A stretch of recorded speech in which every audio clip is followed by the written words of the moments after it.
Good evening, folks. Welcome to episode 15 of Tea and Type. Tonight we are talking about being supportive, being happy for your friends, even when it really sucks.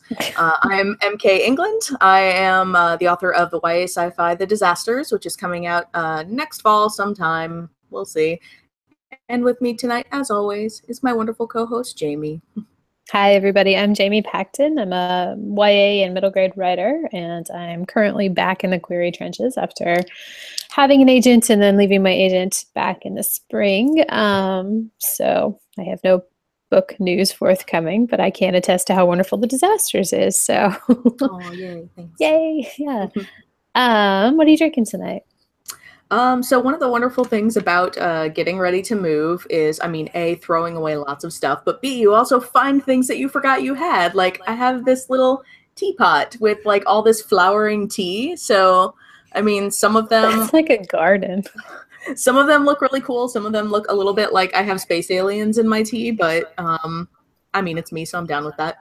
I have no idea what this is, but it looks delicious, so I'm going to have some. What about you, Jamie? What you got? I'm drinking sport tea in a coffee mug. Aha! Guess what you're getting for Christmas? Sport tea in a coffee mug. Anyways, okay. So tea is done. Let's talk about being happy for our friends. So it is the week after the Pitch Wars Agent Showcase. So we're 2 weeks out. So manuscripts have gone out, offers have started rolling in. And even if you're not part of Pitch Wars, you may have picked up on some of this on Twitter. And there's a lot of good news flying in all of the circles that we run in, at least. And, there's a lot of good news from our people who were previous Pitch Wars mentees. And so there's our context. Yeah, we both, we were mentees in 2015, so we remember this time very acutely. Yeah. And from two very different perspectives, because Jamie, of course, got her offer before the agent round even ended, because things were done a little differently back then. By the way, if you're not sure what Pitch Wars is, there's a link down in the show notes, so you can check that out later. But I didn't get my offer until, I got my R&R a little later, and then, I didn't sign with that agent until February of the next year. So we were just really in a very different place. And I know I was thrilled for everybody in our group that was, getting these wonderful offers, and especially those of you that were going through these amazing whirlwind times. But there was a time where I had to turn off the notifications in our Facebook group because it was just it was too much. I couldn't handle it. And it should be said that, I alluded to, I left my agent amicably in the spring. And there are many, many other people we know who have also either got agents quickly or have gotten agents over time, and they are no longer with them, or their books went out on submission and their books didn't sell. So, the view from this time 2 years ago is very different than the view from now. I think there's a lot to be said about the long process that is publishing and the many twists and turns that cannot be anticipated. But I think often all we hear are the huge successes. And we know people who have had tremendous, record-breaking success. And I think the question that arises out of all of this is, how can you still maintain your hope and ambition, but also be happy for your friends? And I think turning off notifications is a good self-care thing. But what other thoughts do you have about that? Yeah, I have two thoughts right off the bat. And one is, that amazing Victoria Schwab article that we need to link to in the show notes about the long road to overnight success, or whatever it's called. It looks like a big, amazing splash that just happens overnight, but really there's so much build up to that. And you never know what somebody went through to get where they are. But I think the root of a lot of the bad feelings that we have when all the people around us are having success and we're kind of left behind in the dust, it's not about them, it's about us. Is my book just not good enough? Am I not a good enough writer? And so I think there are two ways you kind of have to approach this. And one is inward looking, taking care of yourself. And then one is outward looking. For me, I really had to adopt the fake it till you make it approach, where I was like, I am going to be aggressively happy for everybody. Like, I am going to be the first one to comment on everybody's thread and be like, I am so happy for you. This is amazing. You absolutely deserve it. And all of those things were true. It was just hard to get to that point emotionally. But once I did that a couple of times, then it started to feel true for me. It started to ease some of my own burden, I think. Being happy for other people eased my own heart, I think, because that's a lot of like heavy negativity to carry around. It And is. replacing that with something positive, I think can be very good for you. I think that's true. And I think you have to sort of, well, I have two things to say. One, at one point in our Pitch Wars group, I posted something like, the best part about being in a group like this is seeing all these people, achieve their dreams. And then, of course, the worst part is seeing all these people achieve your dreams. And so Mm-hmm. it's not just that, like if I just had writer friends who were successful, but I was really into art or fashion or, some other creative pursuit, that is very different than me having the same hopes and dreams for this moment. But I do think perspective helps. And of course, I've learned so much perspective from my autistic son, and I've written about this extensively in the nonfiction and magazine world. But small story, my best friend and I were pregnant at the same time. And so our boys were born 6 days apart. And again, I wrote an article about this, so it's nothing that I'm saying that's new, but like it was many years of sort of adjusting expectations and figuring out, because we both had the same thing, we had very different sorts of things, and being okay with what you have in your own journey through this is a huge sort of way to find peace with your own life. And also, I've got a wonderful child. It's just, this has been a different parenting road than I expected. And the same with writing. And I hope at some point when I have my book I'm holding my book in my hand, I could say, oh gosh, I'm way older than I thought I would be when and I think that's sort of the thing too. It does feel like is there such thing as a writer's biological clock, like ticking away in the Not at background? all. So, I feel like there's such a perception that there is. And I think it's easy to feel that way when you see, wonderful people. Like we know some wonderful people who are, not even out of college yet, who are Yep. having wonderful success, or people who have just graduated, or, people in their 20s, Yep. getting there. And just like, it's not a race. There are people who publish their first books in their 80s. And good for them, honestly. Like, way to go.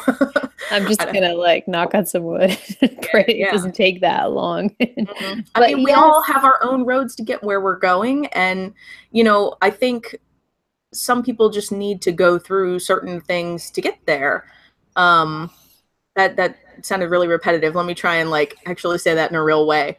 I think sometimes we need to have certain experiences in our life to write about, the certain things that we need. I really had to go through a very long process, I think, of figuring out who I was before I could write the kind of book that teenage me needed.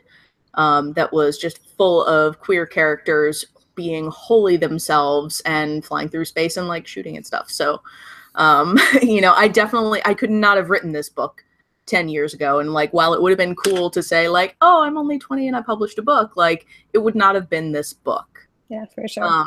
And Amanda Rawson Hill posted a Twitter feed or a Twitter thread earlier tonight that I did link in the show notes already about how her Pitch Wars book, got rejected.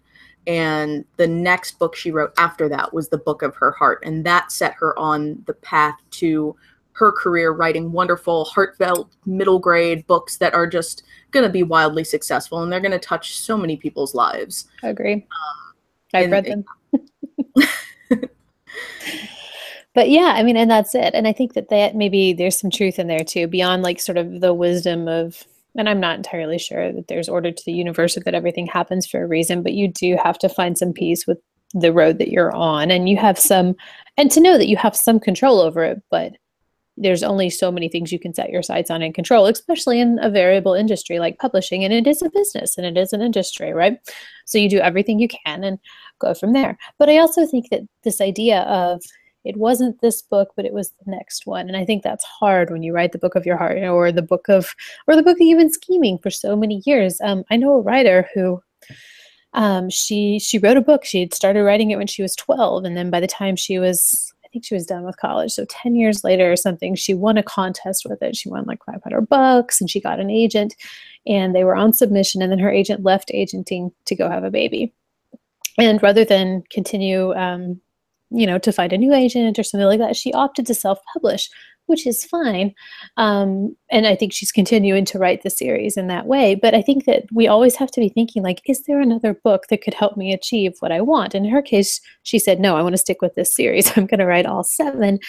But I think what's helped me through is also saying, well, there's still stories I want to explore. And so I guess that's one of my takeaways here, is always kind of be thinking of what is your next story to explore, not just like what's the next marketable thing, but where does your curiosity or your creativity take you? Because at the end of the day, oh Lord, if I'm 79 and sitting here without a book deal, at least I can say to myself, I've got 57 books in the drawer, and I have explored some of the stories I wanted to tell. So I don't know if Yeah. there's wisdom in that, but I do think that that next creative project helps. And in the case of Amanda and her thread, I mean, that's what happened. Her first book didn't sell. She wrote this book that was so personal and about something that's happening in her life. And then actually her Pitch Wars book did sell. Yeah. And so, it is, you never know what's going to happen. Sorry, go on. Yeah, no, not at all. And those books are not wasted. Like, not, and I don't just mean in terms of like, oh, but you learned things while you were writing them. Like, yes, you did. But also, like, if you sign for an agent, or you sign with an agent for a different book, those other books still exist and they're still perfectly fine. And like, maybe that agent can sell those books, but they weren't, what they wanted to sign you for, or they didn't, they're a good second book, but like careers sometimes need to have a particular structure. So maybe what you wrote is a second or third book, but not a debut book that will, make a mark for you. There's all kinds of strategies out there, and having a trunk full of finished novels to say to your agent, well, like, here's what I have, maybe we can sell more than one of these, that's a fine, like, strategy to have. So I don't know, keep those other books like tucked away in your pocket. Well, and keep working, right? I mean, it's, Yeah. don't give up if it doesn't work out, or and honestly though, if someone's success is crushing you, also take some time off, go do something in life. Like, in those days, I take my children to the park, or we go to do something extravagant, we go stay at a fancy hotel, or, I mean, it's just something that's like, hey, life is still pretty okay, pretty great. And then you come back filled up and ready to write again, and yeah. So what do you do to recharge? You just walk your dogs, or you go to the um library? I think lately I haven't allowed myself to have time for those kinds of feelings. I dive straight back into writing. Sometimes I will, spend a whole afternoon just reading, or I will binge a show on Netflix or something. I feel like recharging the creative well is something that really inspires me to get back to work. But I'm really also a fan of, the whole idea of self-compassion. And I guess the idea at the core of it is that you should talk to yourself the way you talk to, your closest friends. If Jamie calls me with a concern, then I am always like 100%, I am here for you, and the things you're feeling are valid. And, these negative things that you're saying to yourself are not true. Like, look at it this way. But if I'm feeling negative things about myself, then I'm like, why are you such a screw up? This is never going to work. You hate it, everything. And Call me on those days. yeah, like, I would never say that to Jamie, and I would never think that Well, I about would never think Jamie. that to you, exactly. But I So think that's why do you think that way about yourself is the idea. But I think that that's actually a good, lead into the next point, which is find people you can talk to and have a cone of silence around those conversations, perhaps. Like, maybe don't vent your spleen or your frustrations in public forums, but, find trusted friends who can lift you up and also get it. And that is pretty, I mean, that is a good strategy for staying success, or staying, true to what you want and who you are in this sort of career. And I think we were going to talk about that too, right? That publishing is tough. Like everybody says that. And it's, I mean, yeah, go ahead. Do you have anything to add to Yeah. that or? Well, yeah, and I think, the thing that we are definitely not trying to say in this is that you shouldn't feel these feelings Yeah. because they are unavoidable. You're going to Yeah. feel them. It's just going to happen. And it's never going to stop. It's not like, oh, when I get an agent, I'll feel better. Oh, when I get a book deal, I'll feel better. There's always going to be somebody who, made the bestseller list and you didn't, or they got nominated for an award and you didn't, or they sold more copies than you did or something. There are all these arbitrary benchmarks that we set for ourselves. And if you're chasing that external validation, you're never going to get it. There's always going to be another finish line to shoot for. And that can be a really empty kind of feeling. And I feel like that would eventually just emotionally exhaust you. Well, So I there's no think reason to do it if that's the at whole some point, process. There's no joy in right. it. If that's just, it's a job where you can never get promoted in that case to the exact level that you want, despite your hard work and your many excellent performance evaluations. So, I mean, it has to have some internal gratification or it's not worth doing. I think this is definitely the aspect of it that I struggle with the most, because I am all about, like, please give me the gold star on my paper. I must get 105 because 100 is not good enough. I must get an A plus because an A is not good enough. Like, I am that person, and publishing is rough on that person. And so, you really, feel your feelings, be gentle with yourself. And I feel like learning to be happy for other people is a big part of healing that, that impulse in you. And, for sure. And in all of us, not just you. Right. It is something that it takes work. And it's definitely not like, oh, now I'm good. I've got it. I can be happy for other people. Yeah. I think every time anew and afresh. And, and it's, yeah. Once in a while, something's just going to knock the wind out of you. Yeah. And I think out of nowhere, it'll hit you when you thought you were over it. And, just feel it and, try and cope with it. And there's plenty of strategies to cope with that. So. And I think, we're doing this episode now because of the Pitch Wars sort of catalyst. And, our mentee did fabulous. We are so happy for her and so proud of her. And, well, we're not going to brag too much, but we're so happy for her. But we also know that, like, it is tough to see people with that sort of success. And even we as mentors are sometimes like, what? There's excitement, and then we hear about other people's offers and things, and I mean the complicated feelings never go away, but you can find a way to kind of embrace them and lean into them with grace, and that I think is a good life lesson. So yeah, absolutely. Gotcha. So I think that's what we have to say on that topic. Hopefully there was something useful and uplifting there, and not all just like publishing sucks and then you die. When publishing sucks, then you publish a book at 80 and then you die. If you publish that book at 80, I will be proud of you. I'm gonna call you in the middle of the night. I will come have you sign it in my nursing home or something. Oh my God. All right. So anyway, if you guys have questions or topics for discussion for future episodes, shoot us an email at ttypewrite@gmail.com, or just use hashtag AskTandType, and we'll check in there. And next week, I think we're going to get back to some craft related episodes now that Pitch Wars not is kind of crafts like, sequins and pipe cleaners and that kind of I don't know about you. I'm going to get my knit on here. We should do crafts on the air. We should not. We will not do that to you. I promise. But yes, craft episodes are.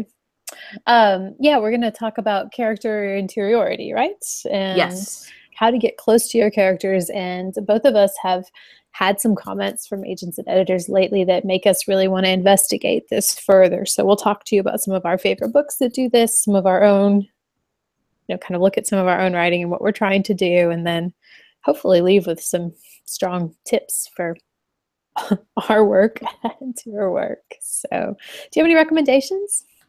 I do.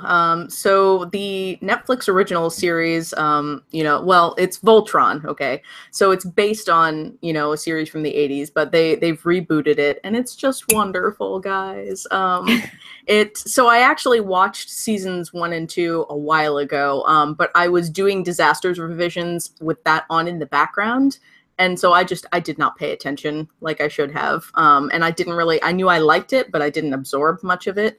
Now I am just binging my way through. There are 4 seasons now on Netflix, and I'm obsessed. Like, I dreamed about it last night. I can't even tell you. Please go watch Voltron. Make me happy, and then come scream at me on Twitter when you watch it. I want to know all of your feelings. Anyway, do you have anything to recommend this week, Jamie? Well, I'm rewatching The Americans, which, as I was telling you before the show, is my absolute favorite on television. I think it's risky and complicated, and I love all the secrets and lies and different levels of knowing, and I love writing characters like that. And I'm sort of just fascinated by the Cold War and this, like, escalation. And there's a lot of other good story threads in there. So I'm rewatching that in anticipation of the new season. And then, of course, I'm rereading Six of Crows. It's sort of like a Jamie favorites time of year. So last night I was by the fire with my dog on my lap, reading Six of Crows, drinking tea, and it was basically a perfect moment. That sounds like a perfect evening. I feel like if you can, that would be my recommendation. Yeah. Also, I feel like these 2 recommendations they just encapsulate us super well. Like, you had this like serious history kind of thing, and I'm like, shit blowing up in space. Yeah. That's not even history. I mean, it's serious history, but it's also action and adventure and sexual intrigue. And so it's history, but it's spy. I mean, spy stuff too. I like spy stuff a lot. Yeah. Spy stuff is great.